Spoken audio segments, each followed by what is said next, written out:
Hello guys! Hello Virgo! Welcome dito sa aking channel, Kapalaran 888 Virgo. Alamin natin kung anong messages, vibration, gabay energy para sa inyong lahat. So, general reading, so pwede kang makaresonate. Gamitin mo ang iyong intuition. Virgo.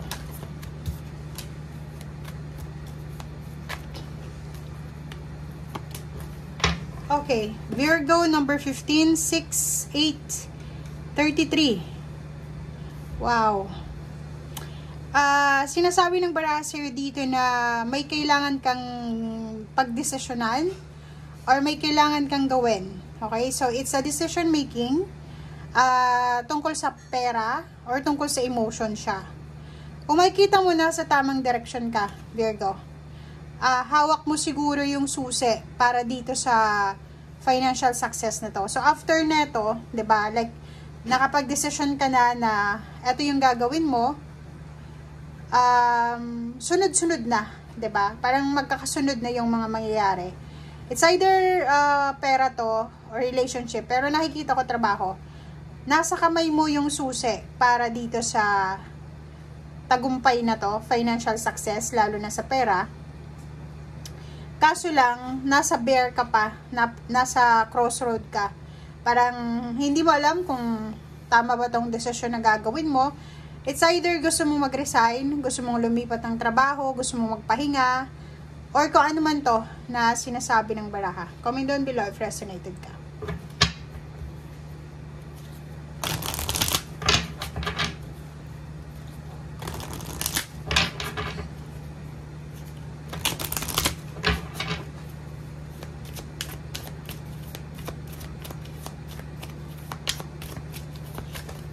Oops. Okay, Virgo.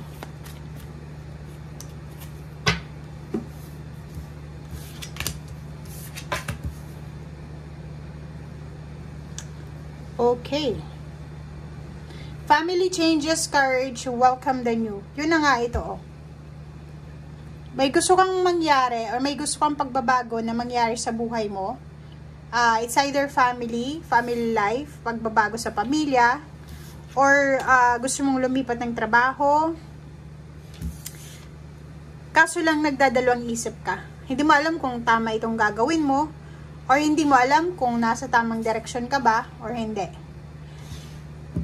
Kaso lang medyo ano ka na stagnant ka na, parang ganon. Parang gusto mo na talaga ng pagbabago.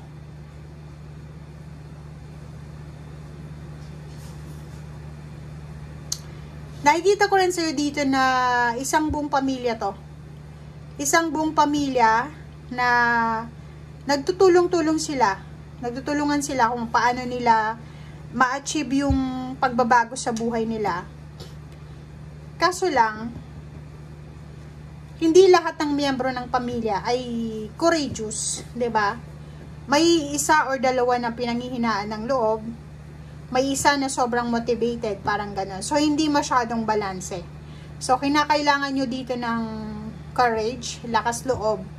And at the same time, kailangan nyo dito ng cooperation. Kasi mayroon kang, new beginnings dito. May welcome ka eh. It's either, Virgo, malapit ka nang umuwi ng Pilipinas kung OFW ka. Malapit ka nang makapagtapos ng pag-aaral, or kung may anak kang magtatapos ng pag-aaral, mag-retire, malapit ng ikasal, mag-asawa, or malapit ng maging single ulit. So, ang dami-dami dito na mga oportunidad or posibilidad na pagbabago, transition, new beginning sa buhay mo. Okay.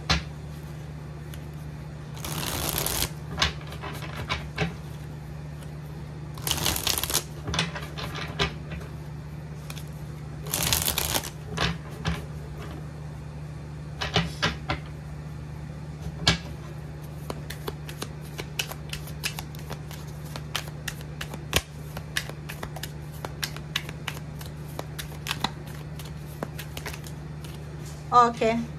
Diba? So, kung makikita mo dito, hangman siya. Nasa kamay mo yun eh. Nasa kamay mo, Virgo. yung pagbabago. Okay? Kung halimbawa man ay hindi matuloy itong plano mo, ikaw din yung makakapag-desisyon nito.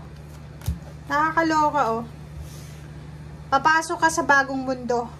Welcome the new na to eh. Diba? Pagbabago to ng buhay mo. It's either business siya. Or it's either relationship. Or it's either trabaho. Comment down below. Diba? Okay? Virgo, tingnan mo, oh. Nakikita ko, sir, dito na may iba sa inyo na pagod na kayo sa pag-aaral nyo. Kung nag-aaral kayo, pagod na kayo sa ginagawa nyong trabaho.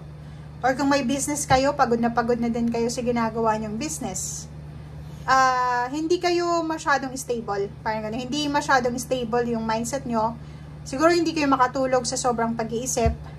Hindi kayo makapag-focus. Hindi kayo makapag-concentrate sa kung ano man ito na ginagawa nyo. So, parang etong pagbabagong ito na gusto mong mangyari is gagawin mo siya kasi napapagod ka.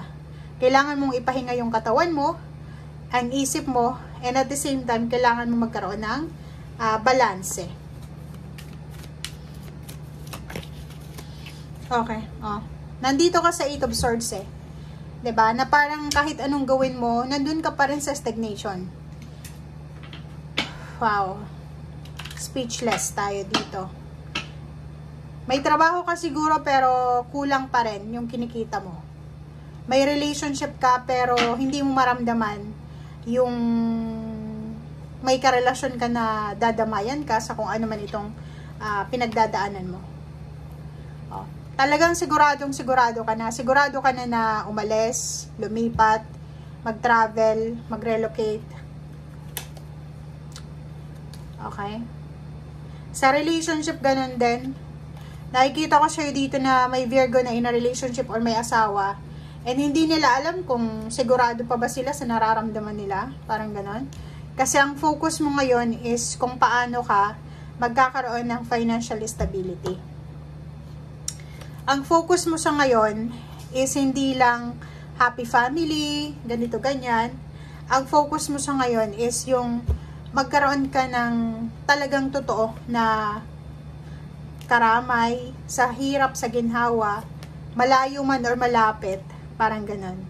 So, marami kang mga unrealistic na goals sa buhay na posibleng marirealize mo sa linggong ito na ang hirap-hirap pala abutin ng mga unrealistic goals mo.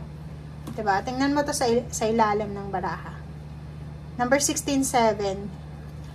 Kailangan mo dapat is magkaroon ka ng strong faith sa sarili mo, confidence, courage. Pero, kung makikita mo to na stagnation na to, tapos yung 5 of Swords, medyo nawawalan ka ng interest, ng pag-asa. Parang feeling mo, saan ba ako dadalhin ng pa ako? Ito ba talaga yung gusto ko? Ito ba talaga ang minamanifest ko? Parang ganun. Okay, so thank you guys. And if ever naman na single ka, posibleng may balita kang matatanggap. May mag-offer sa'yo ng relationship or may mag-offer sa'yo ng commitment. Pero be careful kasi baka may asawa siya or may commitment na din siya. Okay? Thank you guys. Bye!